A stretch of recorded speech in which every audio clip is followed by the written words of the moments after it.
We are now living in the era of the Korean wave, or Hallyu. And pop stars have contributed a lot to the popularity enjoyed today. The popularity of K-pop today is the product of Korea's unique pop star training system.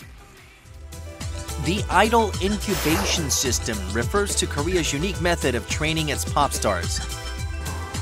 Some trainees go through intensive training for more than a decade. Trainees must take vocal and dance lessons, which are the basic courses for the training system. And they should also expand the scope of other talents. They should also care about their appearance. Young trainees start going through an intensive training system when they are young. Trained pop stars have greatly contributed to the growing popularity of K-pop worldwide, including the increase in sales of music albums.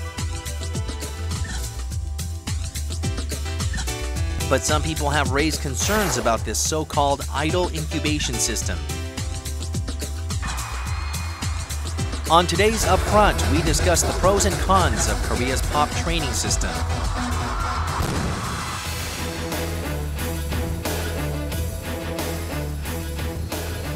Hello and welcome to Upfront. I am Kang Tae-ri. I'm Yoo Jong-soo. Today we're discussing the rising number of entertainers who are contributing to the globalization of Korean pop music. And for this conversation, we have Mr. Lee Kyu-chang, a CEO of Kino 33 Entertainment, and Professor Michael Hurt, a local pop music critic. Thanks for having us. Thank you. Thanks. Now, we're going to dig deeper for this topic, but I want to test out the waters first. How do you guys feel about this idol incubation system in Korea? Maybe you're an insider in this industry, and maybe we'll start with you. You know, I think, I don't think it works everywhere. I don't think it works in the US, but it's been working in Korea for over 10, 15 years now. I think everyone has a different opinion about it. I think it's a good thing because it works with the way that our society here in Korea operates. You know, when you look at the educational system and the sports system in our country, even today, if you want to be a baseball player, you're playing baseball from 6 in the morning till 6 a.m. And if you're going to be a doctor or a lawyer, you're studying from 6 in the morning till 6 p.m. You know, throughout the day. So because our country has been kind of built in that fashion, that's the same reason why incubation, you know, if that's the way you want to put it, has been, you know, instilled in K-pop. So for the way that the society rolls, I think it's a good way, but because it's been working. But as time progresses and evolution keeps evolving, I think there can be some ways to upgrade it a little bit than it's been done in the past. What about you? But right now, I think it's okay. Okay, what about you? Well, actually, I agree. I mean, I think that's the thing. It works in Korea. I mean, the incubation system works. It makes money. And clearly, K-pop as an industry is doing pretty well. But my question is, as people see this as a function of spreading Korean culture abroad, I wonder if there's really any Korean culture in the K-pop. Because Korea has taken a technology from the outside and made it perfect in the same way that Hyundai makes cars really well and cheaper, and they go really well, and a lot of money off that. But I question whether or not there's much Korean in the K-pop in terms of the actual art form, because it's what we're talking about. It's actually art, right? It's songs, music, that sort of thing. Mr. Lee, there is an argument that these K-pop stars are sort of like a multi-skilled products rather than real entertainers. Right. And how would you respond? I think there are, you know, I agree with that and I disagree with that. I think it's a great foundation for these artists to have multi-skills. You know, to have 5 different skills of, let's say, vocal, dance, artistry, collaboration, creativeness. I mean, to have all those 5 things in one is a great way to start perfecting their game as an artist. But I think the problem with that is that they're so perfect because the song is so perfect and their lyrics and their style is so perfect, it loses the soul aspect of the meaning and the passion of the song. There's a lot of artists that are so good in Korea, but there's no stage presence, which I always kind of irk about when I see. But you know, that's something that sometimes it can't be taught. Sometimes those are just, you know, natural genes that are within each artist in this industry, and not just in Korea, but throughout the world.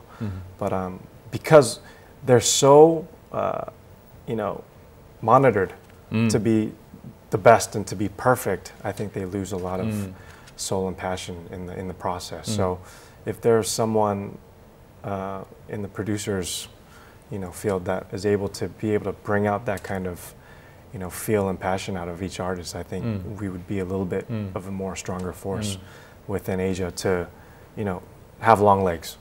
But right now, you know, the debate is, it's so incubated, it's so perfect, how long is this going to go, kind of thing. So I think we still have a long ways to go, I believe. But I guess we need that kind of discipline and training and system. Right. And it's working. And there are good sides to this. But it lacks excitement.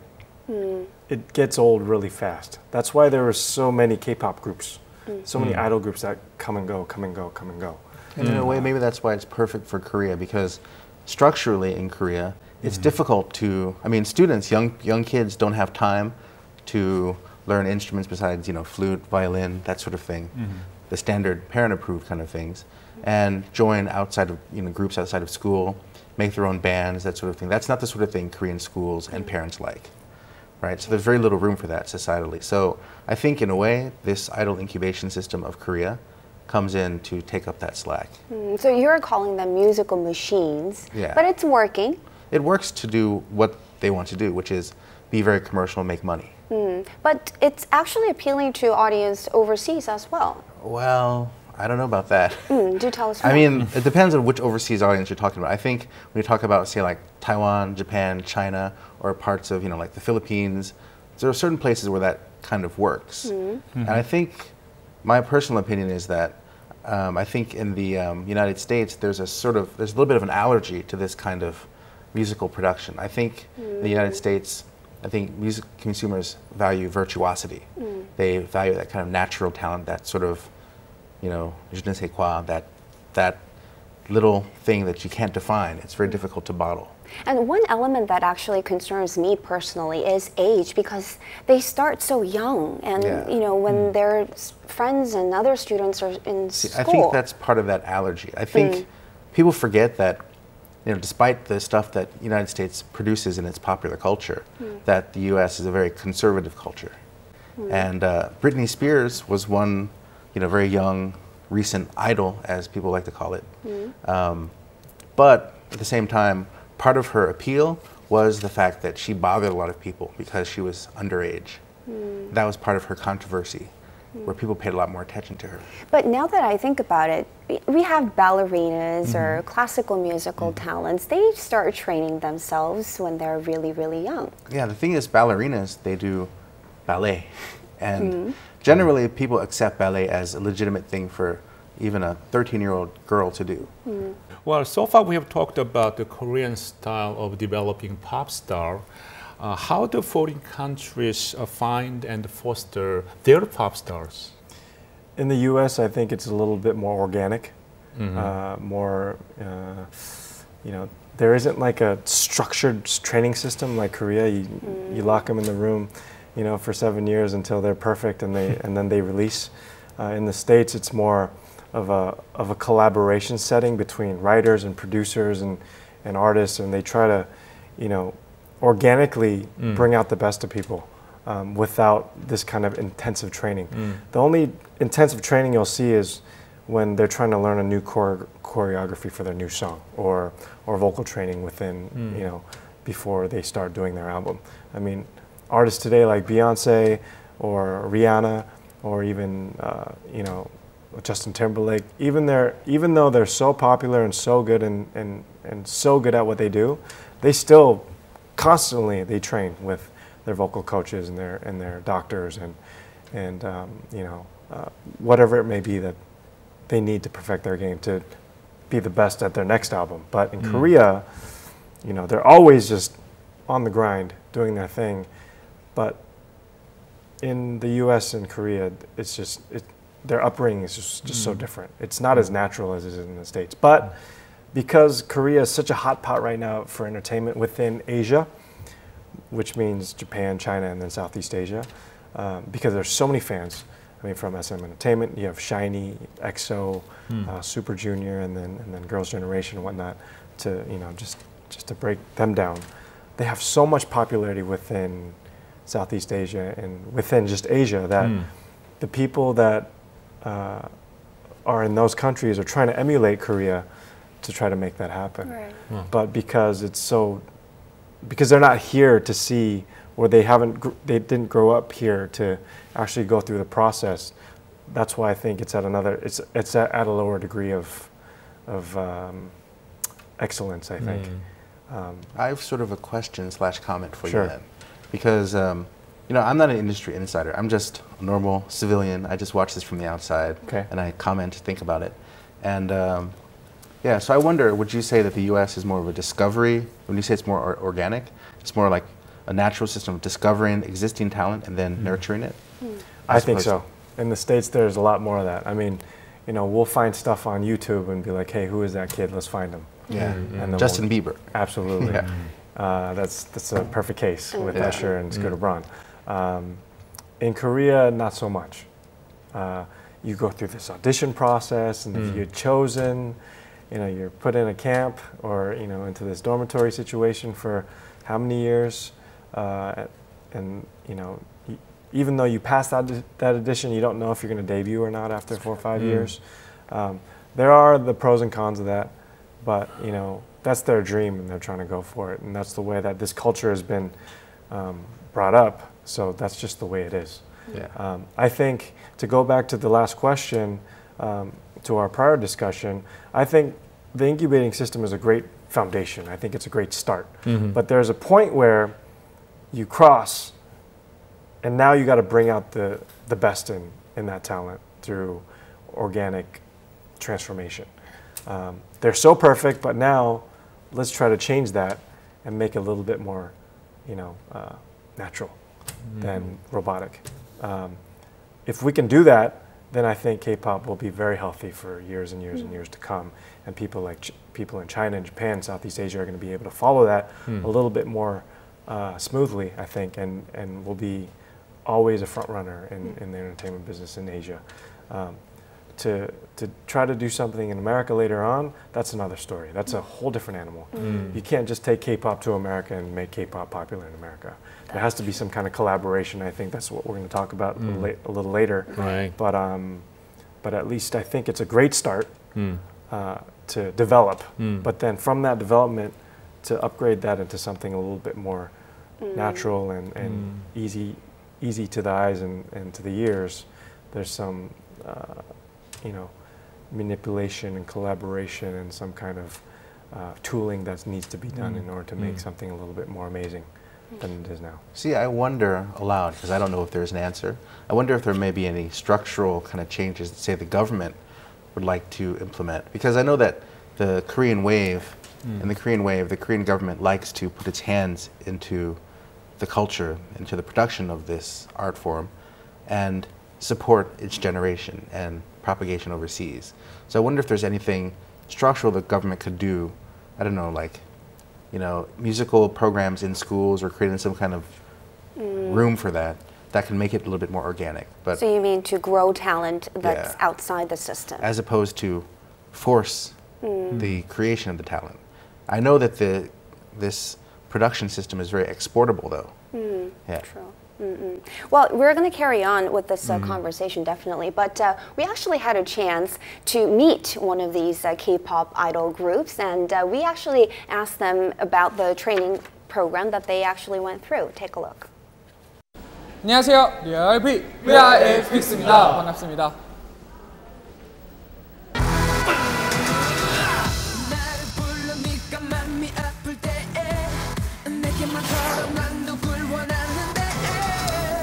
네, 보컬이나 댄스 레슨은 기본으로 배웠고요. 뭐 일기를 쓴다거나 독후감을 한다거나 그리고 여러 가지 화법, 말하는 방식을 배우기도 했습니다.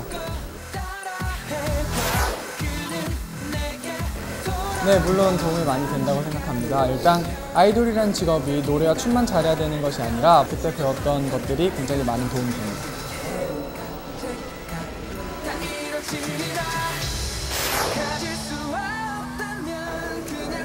가장 기억에 남는 거는 아무래도 저희가 한 달에 한 번씩 월말 평가라고 해서 대표님 앞에서 평가를 보는 자리를 가졌었는데 그래서 한 달에 한 번씩 새로운 모습을 보여드리기 위해서 굉장히 많은 발전을 했던 것이 기억이 납니다. So they're tested every month on what they've been practicing on for the past month or so. I guess each talent agency has different method, training system going on, right? Right. Three big major entertainment companies like SM and the JYP and YG have their own training system. And when they have these systems, they would like to strengthen their competitiveness in the field. Right. And what do you think? What they have, how is it different? Well, I'm not an employee of any three of those companies, so for me to speak on their behalf, I don't think would be the right thing to do. But just from an outsider's perspective, I think SM, JYP, and YG all have a very different color to their system and how they house their artists. I think from a YG perspective, they're very stylish. At the same time, they're very kind of more, they're able to bring out the color in who they are and what they are, what their flavor is pretty much. Whereas JYP is kind of a cultivation of the original JYP, of, you know, JY Park. And I think when I see a lot of artists that come out of JYP and I hear them sing and I hear them perform and I see them perform on stage, I feel like I'm looking at JYP. I mean, the first thing I thought when I saw the Wonder Girls, I was thinking, wow, this sounds like, I mean, if JYP just came out and performed the song, I thought, wow, they'd be great backup for him. Right. Because it's essentially his style. Right. And, you know, before every song, it says JYP. I know, I was going to say that. So it's like they give it We away can't forget about him from there. the beginning, him doing the voiceover of that. Whereas SM, they're a bit more of an educational system over there. They all learn how to speak English and Japanese and Chinese. They also instill how those different cultures operate in different countries. So when they actually go on tour, they know how to respond to the fans.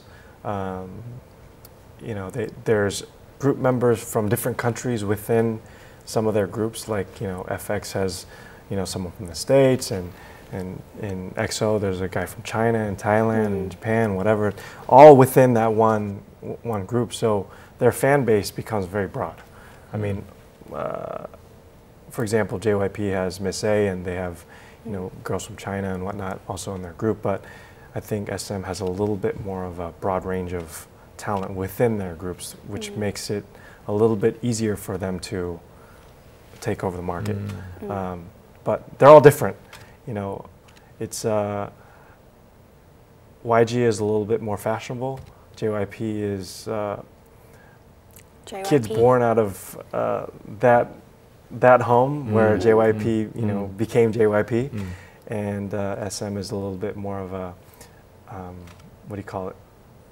Not that the other groups or other companies aren't as intelligent, but I see more intelligent artists that come out of SM. Within Girls' Generation and BoA and Super Junior and so on and so forth. So they all have their different flavor. And that's why the competition is so strong between three companies. They have their own flavor, but the brand value of these talent agencies is a talking point, actually, because just, you know, they're so powerful, so influential in this industry, and we're just talking about just a couple of talent agencies in the country, and we're talking about some expensive investments too. I mean, BoA, we talked about her. She's what, a $3 billion investment, right? And it's basically she's a petite lady, but she's a walking corporation, I would say. And we need to spend a lot of money on these talent in order to groom them for many, many years, right? And you actually have an experience in this field, and you produced and you helped these young talents get in touch with the gateway to their success. So what do you, tell us about your experience. There's an absolute amount of money. There's a lot of money that goes into talent. I mean, airfare, food, stylists, makeup, hair, van, driver, manager, bodyguard, and all the different things that go into, keeping the flow, the fire burning. Concert appearances, whatever. Everything every day is a system of where you wake up in the morning, you got to get your hair done, you got to get your makeup done. Your manager comes to pick you up, and then you starting your schedule throughout the day. I mean, you do that every single day. That's a lot of money. You go get a haircut across the river, and it's $50 just for a quick haircut. It's $30 to dry your hair. It's $100 to do your makeup. I mean, if you do that every day, that adds up. It's tens and thousands of dollars per week, even if you do that. And then business class flights, because you need to have the artist in perfect condition so that when they're performing or that go to a fan signing or some kind of event, that they're in perfect condition and feeling good to be at those things. Commercials, advertising material. I mean, it's a lot of money. So you can only imagine only one person costs that kind of money. You have a boy band of 9 guys or teenagers. A girl group of 13 girls. You're going to be spending an awful lot of money. I can't even imagine how you would manage, besides the money, how would you even manage them on the day-to-day? And they're young, like you said. Right. And on top of that, you have to get them a house so they can all live together. And it's just, there's a lot of capital that's involved in. And that's why talent agencies are going to think about return on investment, ROI, basically, right? So that's why there's a lot of, international concerts. I think they would make more internationally than they do within the nation. So that's why they go to Singapore and Thailand and Taiwan and China and Japan. Japan is a huge market for even the movie business. It's still #1 in Asia. I know that because I've been in the movie business for so long. But the music business is also very much so in the same fashion, that there's so much cash flow that goes on in Japan as far as K-pop is concerned. So there's a lot of groups that go to Japan to perform. But mostly male groups do really well in Japan. Girls don't do so well in Japan for some reason, except for Girls' Generation and Kara, which was doing pretty well for the past 3-4 years. But besides those 2 or 3 girl groups, the guys have always been flourishing in that market. But yes, there's a lot of money involved that goes into taking care of these groups. That's why I don't do it. That's why you only work the profit centers, right? Well, so because it's a lot of money, and because it's only natural that these talent agencies think about return on investment. That's why we have controversial cases where unfair clauses in some of the contracts between celebrities and talent agencies, right? We've had that case actually, and we should be looking at some articles about some of the cases with TVXQ or 동방신기 in Korean, or EXO recently, that talks about conflicts between singers and their entertainment agencies. How do you view this debate? It's delicate. It's tough. Talent companies have their system. They have their protocol and their standard operating procedures of how they go about contracts and how they handle their talent. They've been doing it the same way for many, many years. But it seems like nowadays, parents are getting a little bit more involved in these situations, which makes it a little bit more difficult to maneuver through. I mean, I hate to say it, but there's a lot of, it's easier to become famous in Korea than in America. I think that might be a dangerous statement that I just made. It is. It's a factory here. Everyone wants to be famous. Everyone wants to be a singer. Everyone wants to be an actor. And if you get into the factory, then it's a lot easier. No. No? No. You get into the factory, but you still don't know if you're going to make it or not. Right. You know, it's still an audition process, even though you made the factory, because you're not getting paid in that factory. You don't get paid until you're on TV, or until you make it, or until your album is actually there. It's a.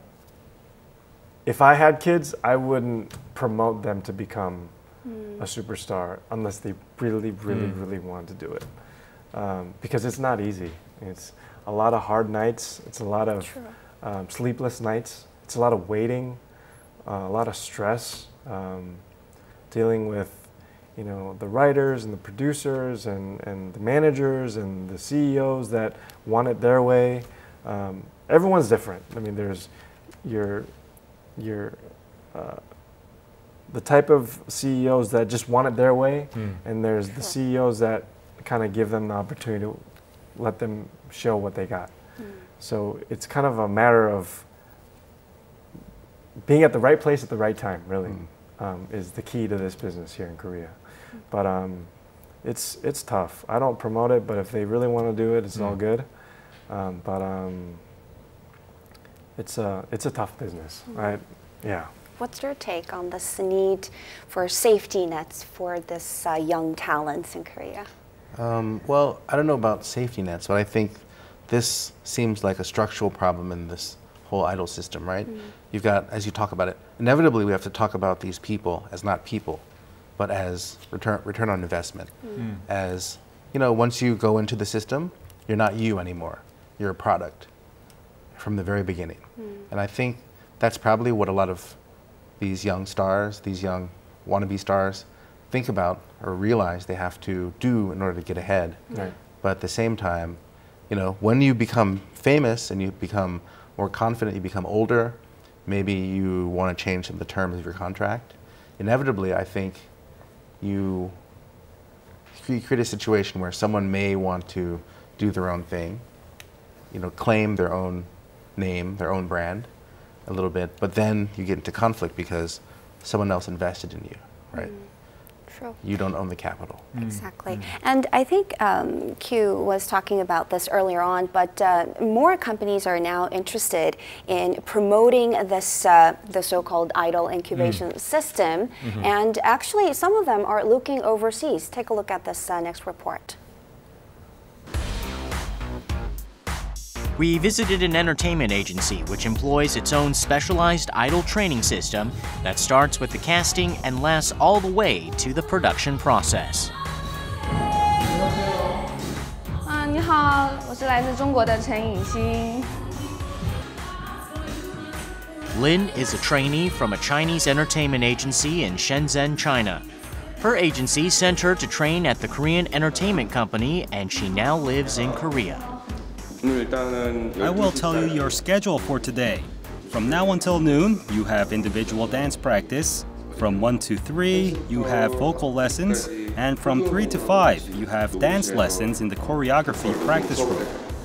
因为中国的流行歌曲文化跟韩国流行歌曲文化是有差别的，所以我学习了中国的音乐。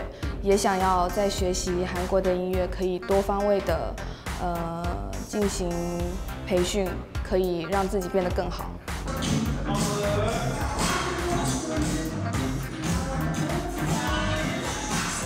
The Korean trainees are taking dance lessons, but Lin follows a different schedule, one agreed upon by both the Chinese and Korean agencies.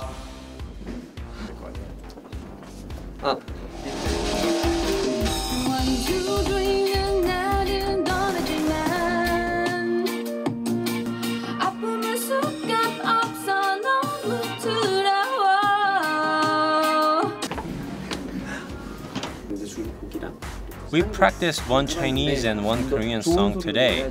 Please tell her she needs to practice singing songs in different languages. 韩国的歌，也不是只唱一个英文的歌。我感觉韩国的老师教的会更详细、更具体、更全面一点，感情啊和发生的位置会说得更明确。 Who are some foreign pop stars who have gone through the K-pop star training system? 현재는 지금까지 이제 인도네시아, 중국, There is a boy 일본, group S4, a girl group called SOS, and a hip-hop group called 3GB from Indonesia. These groups have gone through the entire training system, from the casting and training to the producing. We had total sales of 1.3 million US dollars last year, and we expect that to reach about 2 million US dollars this year.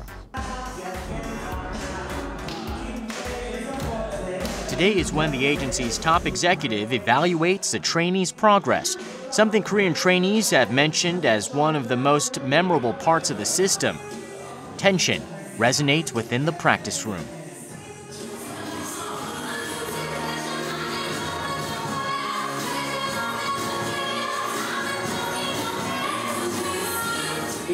The first, most important thing is that you should have a sexy face. Even the expressions and gestures seen on stage are taught during the intensive training system. The evaluation finally starts.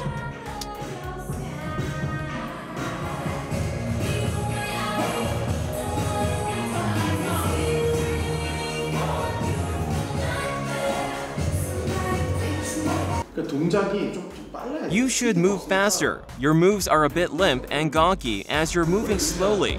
You need to move more quickly when you dance.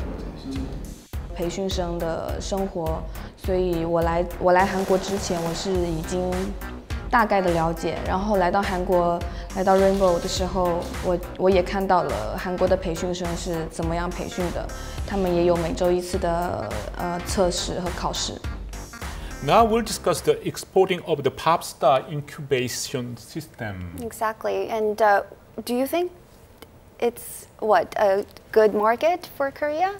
I think it's a good market for Korean people Korean businesses to do business outside of Korea.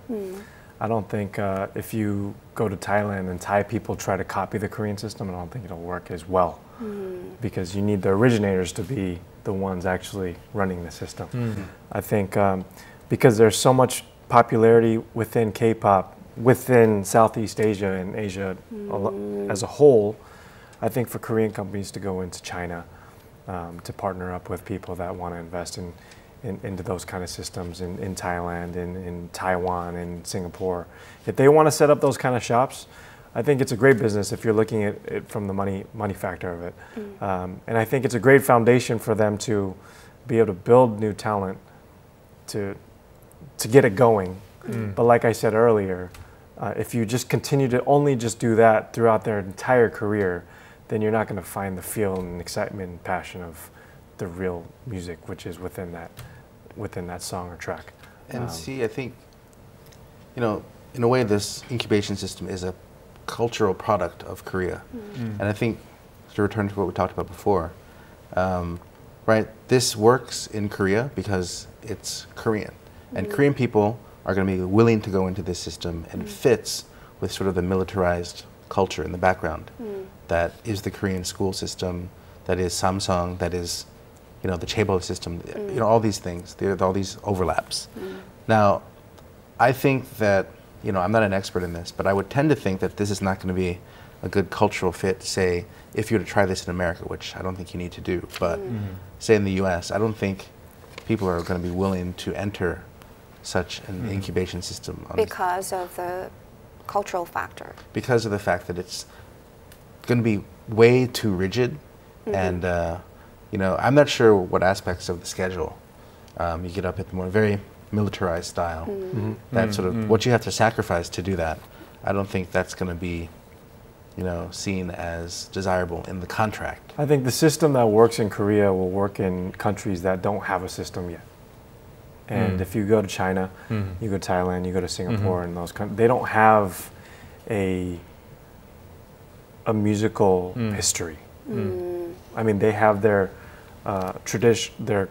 country's traditional music, but everything is inspired by Michael Jackson or Luther Vandross or James Ingram or Janet Jackson or Whitney Houston, or everything is inspired by American pop. 90% of it, I think, is, even in Korea, you'll hear a lot of old school songs from back in the day, and you listen to it and you're like, wait, that sounds just like, I'm not going to mention any names, but there's a long list. Yeah. There's a long list of songs that sound just like something I heard when I was growing up in the States.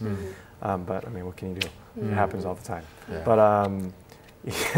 But, you know, since it's all inspired by the mainstream market, I think Korea has an advantage to go into underdeveloped musical systems within foreign countries to make a lucrative business out of it. And then to try to take that to another scale and bring out the, you know, organicness of an artist. But no, it will not work in America because they already have their own system. See, this brings up the question of, I don't remember very much. I remember reading an article about this a long time ago about the Backstreet Boys and how they were put together and how their system, according to the American standard, was very strict and was a little bit controversial. Right. But yeah, I think to that extent, I think that's a good fit for the United States, however that went down. But I think back in the day, I mean, in the U.S., you know, we had the Mickey Mouse Club, and they were trained, you know, from bottom up. Not as intensive as Korea. I mean, I was still a kid back then when Mickey Mouse Club was, you know, was erected. But you know, people like Christina Aguilera came out of there, Justin Timberlake came out of there, Britney Spears came out of there, and just a slew of other artists that I can't remember off the top of my head. But those three artists all came out of the Mickey Mouse Club, from what I understand, and they had their system, which I think I need to go back and kind of to research a little bit. But since we've been having this conversation, I've been kind of you know, more thoughts have been coming into my head now. But in Korea, the system that is happening now will work in countries that don't have that, that don't have a structure yet. Let me ask you this question. Exporting Korean Idol Incubation System, can we view it as part of the development of the Korean wave? I think the Korean wave is something that was created by the Korean media. I definitely would agree with. You know, I wish someone would disagree with me, but but the Korean wave is only known by Korean people, I think. If you go to America and say, "Do you know what the Korean wave is?" then what is that? Is that the wave that the but ocean they know brings in? Psy, Girls' Generation. But see, the thing is, I don't think Psy is part of the Korean wave. And you obviously have more experience in that than I, because you were involved in that. But, you know, I think Psy is more along the lines of the American story of getting that famous. In that Psy, I think, has that virtuosity, right? He's been himself unadulterated for a long time. And Gangnam Style, Gentleman, I mean, that's what Psy's been doing for years. Right? His style hasn't changed just to get famous. Maybe it has a little bit, but in any case, I think that his sudden burst into fame isn't a function of the Korean wave or has much to do with that. I think, if anything, Psy created a lot of interest in K-pop that I think K-pop is benefiting from, but it's not a product, I think. I see. So you are saying that the Korean wave is not real. This is created by the Korean media. I think the Korean wave is something that is created by Koreans, and repeated by Koreans, and talked about by people within Asia. But I don't think the Korean wave goes outside of Asia. I think it stays just within Asia. I'm kind of not a supporter of the term Korean wave or K-pop wave. I think the Psy situation was also a huge exception and something totally separate from K-pop.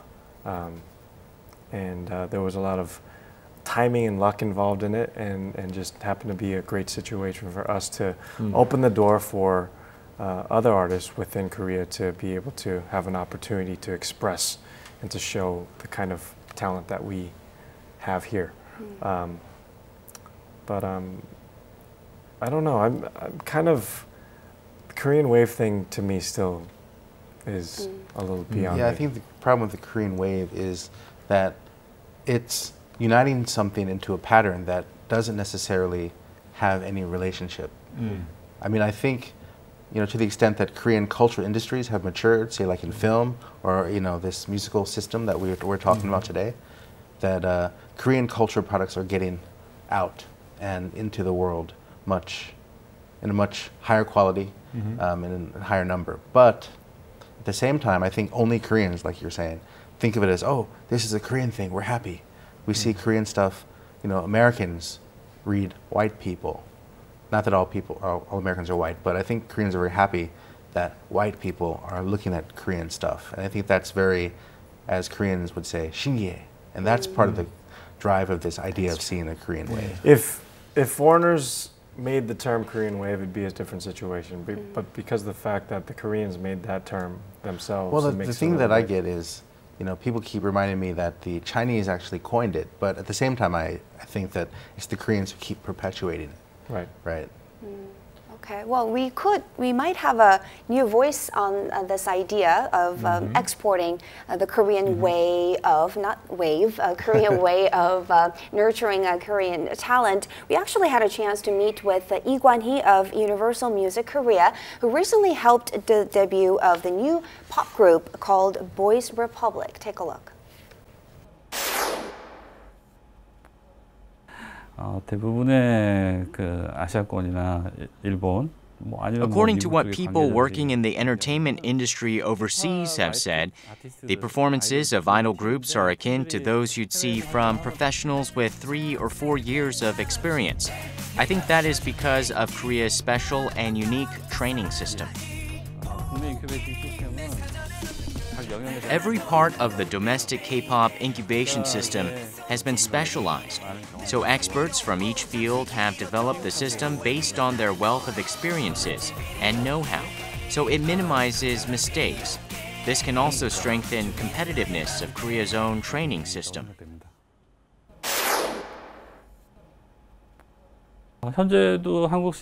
Korea's Idol Incubation System has been received well in the Asia region, so a lot of nations like China, the Philippines, Thailand, Taiwan, and Japan want to introduce Korea's training system domestically. However, as most of the instructors who train the idol stars are freelancers and don't belong to a certain entertainment agency, most of the concepts or styles of idol stars these days are nearly the same. 결과적으로는 데뷔 이후에 보면 좀 비슷한 경향이 있습니다. So you guys were skeptical about this idea of exporting this system. So what do we need to do from here on to make this system a sustainable one here in Korea and potentially export it?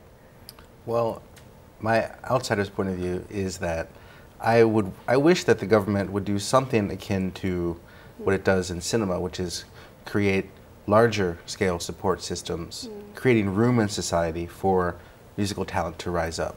You know, I teach at Hongdae and I go to the Hongdae area obviously a lot. And before I taught at Hongdae, you know, obviously it's a popular place to go because of the musical scene. Right. I've seen a lot of talented groups in different, you know, underground so-called groups, underground clubs. But, you know, frankly, I think that the talent in a lot of these places is much higher than the raw talent of a lot of the people who come out of the incubation system.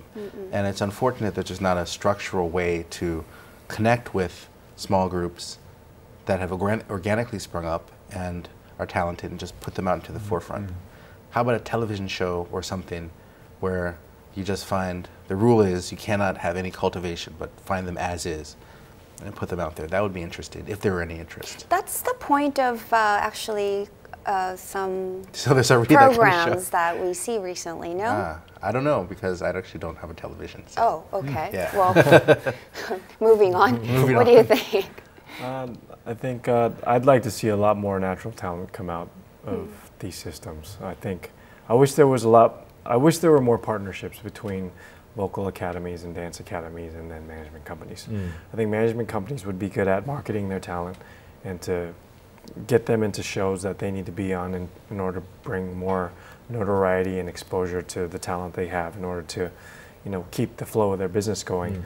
But I wish that some of these companies would more often partner with companies and academies that actually grow the talent in a little bit more of a open and flexible atmosphere rather than too closed. But the problem with that is these companies want to make their own money within their own system and be the best in the business rather than partnering up and being a force as a collaboration. That's kind of the way our culture is set here in Korea. So, you open a chicken store right here, there's someone else going to open another chicken store right next door, and there's 15 that are right next to each other, and all of them are going to die one day except for one. And that's kind of how our society's been set up, which has been difficult, for many people to succeed in this business because of that structure. And I'm hoping that a little sooner than later we'll be able to create companies and academies and grow artists that have a little bit more flexibility amongst each other and to be able to help each other. But right now that's not happening. But I think it's getting a little bit better and better and better as time progresses. So that's what I'm kind of looking forward to in the future. Okay. But so I think these groups are kind of chasing the chimera, right? This whole system, it's creating a system that creates something that looks like virtuosity, like real organic talent, but then upon a closer inspection you realize that it isn't. And it's not, it doesn't have the longevity, the other aspects of real talent that you say from the States, my culture, exist, and you can see easily in the way that American pop culture has dominated the planet, from Michael Jackson to all the people we mentioned. And I think as we figure out that this system is good at making money and making something that looks like quality, but on closer inspection, when you compare Beyonce to Destiny's Child, which I guess they're an idol group, I don't know, to a Korean idol group, I don't think that's really going to stack up. Okay. Yeah, I think that's where the problem is. All right. Well, ending this conversation on a positive note and constructively critical note there. Well, great conversation today. Thank you both for coming in and sharing your thoughts with us today. Thanks for having me. Thank you. Thank you for watching. We'll see you next time.